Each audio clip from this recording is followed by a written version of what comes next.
today on Living Free From, I am making a vegan moussaka. Nice. Now mine's a little bit different from the traditional one.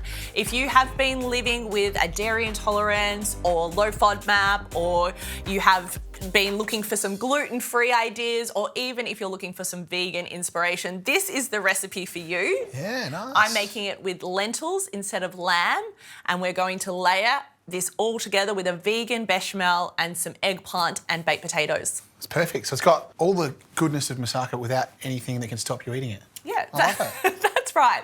I think this is a classic comfort winter dish. 100%. So let's get into it. All right. Can I get you to help me with some slicing You can. potatoes? I thought you were going to say that. And traditionally this is made with lamb, but I've swapped that out for lentils today. So I'm going to make some simmered lentils with a can of diced tomatoes. I've got some fresh parsley here too. I love using spices in my cooking. I'm always looking for that extra layer of flavour, and spices deliver it in every single way possible. So I've got some ground cumin seed here, a dash of that, probably about a teaspoon or so.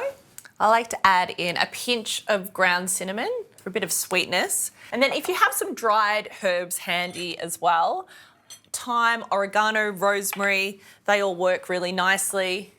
Spuds in the oven? That would be fantastic. We want to get those potatoes nice and golden before we start layering our moussaka. I'm also using some tomato passata here. I'm going to use about 2 cups, 500 mils. All right, pinch of salt in there too, and I'm going to allow this to simmer for about 5 or 10 minutes before adding my brown canned lentils, which have been drained.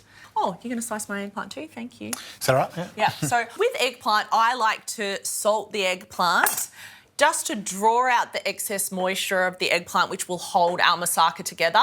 It also takes out a little bit of the bitterness of the eggplant as well. While that's simmering away, I'm going to get started on my vegan bechamel sauce. So with a traditional bechamel, you would be using butter, plain flour and milk, but I'm going to use corn flour, which is gluten-free. And I'm also going to be using some soy milk as well. I add in about a cup of soy milk and just whisk that together until there's no lumps. Then I'm going to heat up my pan. I've got some olive oil here. And so once that's a little bit warm, it's really important to fully concentrate on your bechamel, because this can get away with you and it can get quite lumpy quite quickly. Yeah. So get everything ready. I'm also going to add in one of these little secret vegan flavour bombs, which is nutritional yeast.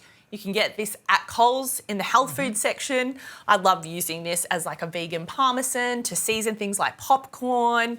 It just adds that umami. Okay, so we'll add that into our pan. If you dump your corn flour in here, it will just get really lumpy and bumpy. So it's a really crucial step to whisk together the corn flour with the liquid first. Okay, so as I'm whisking this, would you be able to help me and pop those lentils into my simmer sauce so that they can simmer away? And just stir them through? Yeah. So they don't need a lot of cooking. They can cook for about 5 or 10 minutes. Beautiful. So you just want to keep an eye on this because we don't want it too thick. So I think I'm adding about 3 cups of soy milk. Nice. That looks great. Really nice and thick, exactly like a bechamel. That's right. And you can add in the nutritional yeast at this point and you can see that it will turn that sort of cheesy colour. Nice. And I'll put in a little bit more. A pinch of salt, please. Of course. All right, so look at the eggplant there. You can see that the moisture's starting to draw to the surface. Yep. So what I do now at this point is just grab some paper towel and dab off the liquid and then flip the eggplant over and salt them again on the other side. Beautiful. Cracked pepper. Okay, so they look great. Once you've salted them on the other side, we can pop them into the oven, bring our potatoes out, and then we can start layering up our moussaka. Perfect. All right, this looks awesome. We've got our potatoes, our eggplant, our lentils, and our bechamel. Let's get layering. Let's get layering.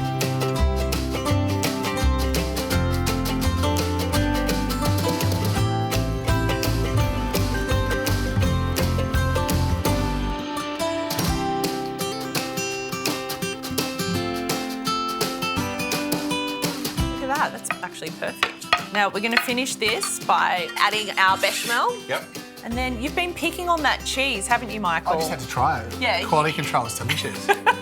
So some vegan cheese we're going to use to top the moussaka. Now you find vegan cheese in the cheese section at Coles. good handful. Yep.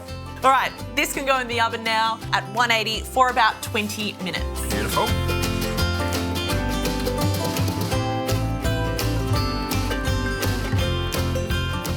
Look at this. That looks like a moussaka. It smells like a moussaka. Because it is a moussaka. It is. It smells delicious. Should we have a taste? I want to try it, yeah. Okay. All right.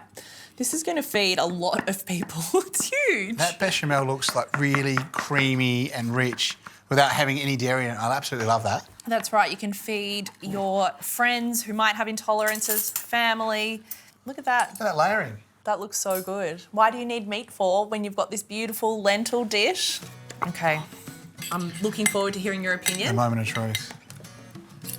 That bechamel is awesome. It's good, isn't it? You don't notice the lack of meat because it's really rich and sort of quite a lot of flavour depth. It's stunning. You know, the texture of the lentils as well kind of replicates that meaty texture. It's a winner. Look, I really don't think that your friends and family will feel like they're missing out on anything if you serve them this dish.